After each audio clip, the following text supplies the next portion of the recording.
Hi, I'm Elliot from Now Go See It, and welcome to Isafjordur, Iceland. We just got off the ship. Come with us as we explore this northern city in Iceland.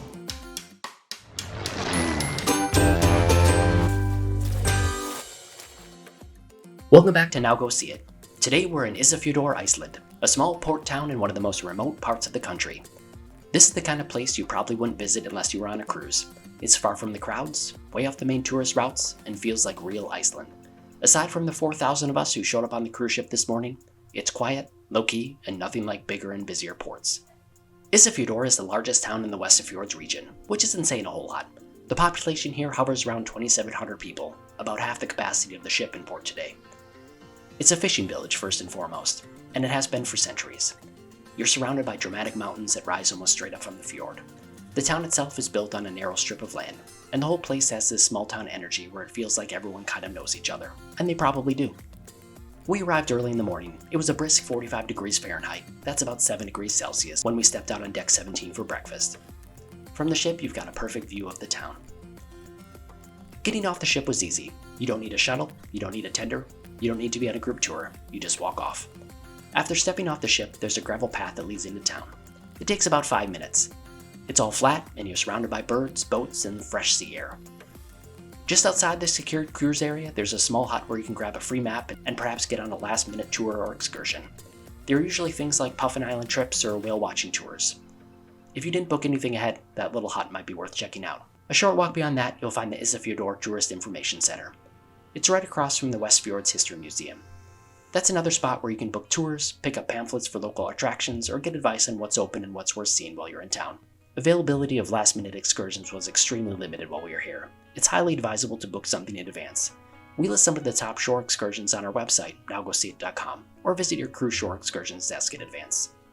We didn't book an excursion for the day, instead we decided to just wander. Isafjordur is a great place to do just that. From the port, we walked up Ástrætin. That's the town's main street. It cuts through the heart of the village and is lined with a mix of old and new buildings, most of them painted white, pale yellow, marine green, or dark red. There's a small assortment of things here. Boutiques selling local crafts and Icelandic design pieces, cafes with local flair, and gift shops with everything from puffin plushies to local necessities. You want to keep your eyes open for the Rainbow Walkway. It's not very long, but it adds a great pop of color in the center of the town's main pedestrian square. We stopped and took a few photos here. It's a nice moment of whimsy in a place that feels otherwise grounded and practical. Icelandic architecture is all about simplicity and function, but in Isafjordur that doesn't mean boring. Many of the buildings are over 100 years old. And if you look closely, you'll notice the details. Wooden trim, decorative shingles, and steep roofs that help the snow slide off in the winter. We stopped for a mid-morning break at Caféhús Bakaran, a bakery right on Ástrætin. Inside, it was popping with cruise passengers. We selected 2 items from the giant case full of fresh-made local baked goods. The kanaflita, which is a twisted Icelandic version of a cinnamon roll, and a slice of vinabrastiki, a layered prune cake that's way better than it sounds. After refueling, we made our way over to the Monument to the Lost Sailors. You'll find it just past the main cluster of downtown shops. It honors all the fishermen from the Westfjords region who went out to sea and never came back. This is the kind of place where nearly every family has a story like that, and seeing the fresh flowers in front of the monument is a reminder of the dangers of the sea. Right next door is the Culture House. It's one of those small-town multi-purpose buildings that does a little bit of everything. It used to be a hospital, you can kind of tell from the architecture, and the small exhibit of old-timey hospital things on the 3rd floor. But now it hosts art exhibits, music events, and educational programs. The best part? It's free to visit. When we stopped by, they were between exhibits, but the staff still welcomed us in to look around. We peeked into the old hospital rooms that now serve as gallery spaces. It's a cool example of how a small town finds creative ways to preserve the past while still looking forward. Next to the Culture House is a public play area. We weren't expecting much, but this turned out to be a fun little find of the day. The playground is in a field next to and behind the community buildings and includes a built-in trampoline, a zip line, climbing structures, and slides, all completely free to use. We couldn't resist trying out the trampoline. If you're traveling with kids, this is a perfect stop. If you're not, well, don't be surprised if you find yourself giving the zip line a quick test run. After that, we headed toward the edge of town and picked up on a paved walking path that hugs the coastline.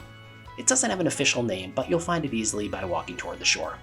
It follows the entire shore west, then curves north. The path is flat and easy, great for a relaxed walk with great views.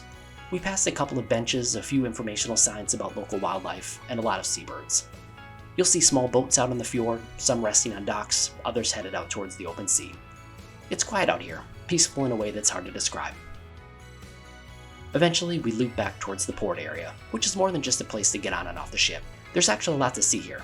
First up, the Westfjords History Museum. It's housed in an old building and covers the local history of fishing, trade, and daily life in the Westfjords. The museum has 3 floors, with the attic level full of old tools and ship parts. Think ropes, winches, wooden floats, and lots of mysterious metal gadgets whose function I'll never fully understand, plus a viewing platform. The middle floor dives into local history and culture with maps, household items, and some old school photographs. It's a great way to get a feel for how hard but deeply rooted life in this area has always been. And all around this area is an odd but delightful collection of outdoor artifacts.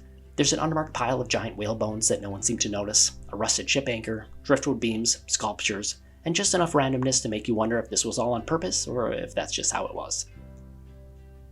Don't miss the troll seat. It's a stone formation shaped, depending on your imagination, like a giant's throne. Local folklore says a giant troll used to sit here and watch over the harbor. It's viewable from the port. Just look up over where the ship is parked. It's easy to see. If you're thinking of booking an excursion while in Isafjordur, you've got some good options.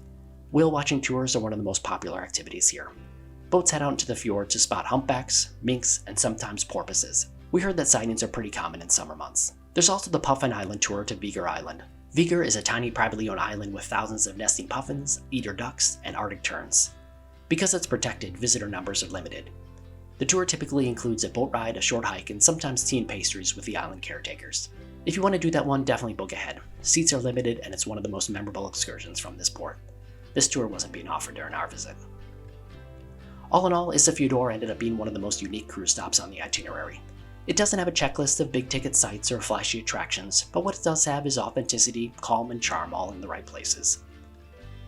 If you enjoyed this video, be sure to give it a thumbs up and click the subscribe button so you don't miss our next stop. If you want more details about Isafjordur, including maps, links, and excursion ideas, head over to our website at nowgoseeit.com. Thanks for coming along on this little adventure with us. Now go see Isafjordur, Iceland.